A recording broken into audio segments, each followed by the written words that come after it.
சேலத்தில் இருந்து இணைகிறார் எமது செய்தியாளர் சுரேஷ் பாபு. அவர் பதிவு செய்யக்கூடிய கருத்துக்கள் என்ன என்பதை பார்க்கலாம். சுரேஷ் பாபு, சேலத்தில் இருக்கக்கூடிய எந்த பகுதியில் நீங்கள் இருக்கிறீர்கள்? அந்த இடத்தில் போராட்டக்காரர்கள் பதிவு செய்யக்கூடிய கருத்துக்கள் என்ன?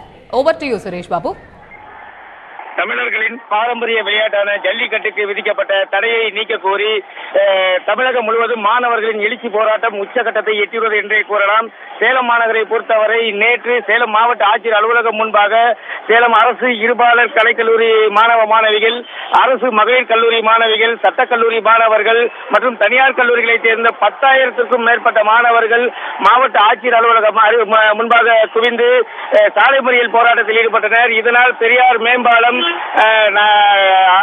ஊராட்சி அலுவலக வளாகம் உள்ளிட்ட பகுதிகளில் ஏராளமான இளைஞர்களும் பெண்களும் மாணவ மாணவிகளும் குவிந்ததால் பெரும் போக்குவரத்து பாதிப்பு ஏற்பட்டது. இந்த ஆர்ப்பாட்டத்தில் தற்போது பள்ளி மாணவர்களும் கலந்து கொள்ளக்கூடிய ஒரு சூழல் உள்ளது. இவர்கள் இந்த போராட்டத்தில் இவர்கள் முன்வைக்கும் கோரிக்கை தமிழர்களின் பாரம்பரிய விளையாட்டை உடனடியாக நடத்த வேண்டும். இதற்கு அவசர சட்டம் இயற்ற வேண்டும்.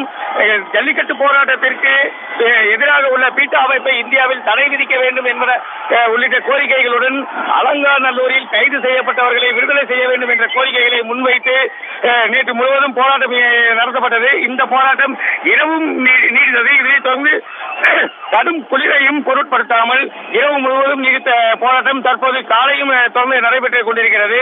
காலையில் ஒரு 500 பேர் மட்டுமே இருந்த இந்த போராட்ட களமானது மாவட்ட ஆட்சியர் அலுவலகம் எதிரே உள்ள இந்த போராட்ட களமானது தற்பொழுது 5,000க்கும் மேற்பட்ட மாணவ மாணவிகள், சமூக ஆர்வலர்கள், சமூக வலைதள நண்பர்கள், பொதுமக்கள் என தாங்களாக முன்வந்து இந்த போராட்டத்தில் பங்கெடுத்துள்ளனர். தற்போது பள்ளி மாணவர்கள் தங்களது வகுப்புகளை புறக்கணித்துவிட்டு இங்கு போராட்டத்தில் வந்து கலந்து கொள்ளக்கூடிய ஒரு சூழலை நாம் பார்த்துக் கொண்டிருக்கிறோம். மாணவர்களின் இந்த போராட்டத்திற்கு காவல்துறையினர் முழு ஒத்துழைப்பு வழங்கி வருகின்றனர். மாணவர்கள் கேட்கும் கோரிக்கைகள் அனைத்தும் காவல்துறையினரால் நிறைவேற்றி தரப்பட்டு வருகிறது. தொடர்ச்சியாக இங்கே போராட்டம் நடைபெற்றுக் கொண்டிருக்கிறது.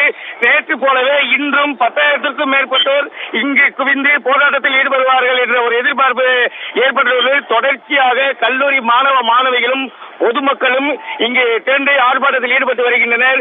இவர்களின் போராட்டத்தை ஊக்கப்படுத்தும் விதமாக சமூக ஆர்வலர்கள் போராட்டத்தில் ஈடுபட்டுள்ளவர்களுக்கு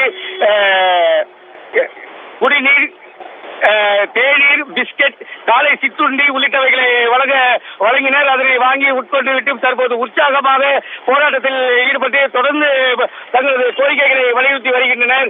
இந்த நிலையில் தமிழக முதலமைச்சர் ஜல்லிக்கட்டு தொடர்பாக பாரத பிரதமரை சந்தித்து பேச உள்ளது குறித்து இவர்களிடம் கேட்டபோது இது ஒரு கண் துடைப்பு நாடகம் என்றும் ஜல்லிக்கட்டு போட்டிக்கு உரிய அனுமதி கிடைக்கும் வரை சாகும் வரை நாங்கள் போராட்டத்தில் ஈடுபடுவோம் என்ற முழக்கத்துடன் தற்போதும் போராட்டம் இங்கு தொடர்ந்து நடைபெற்றுக் கொண்டிருக்கிறது.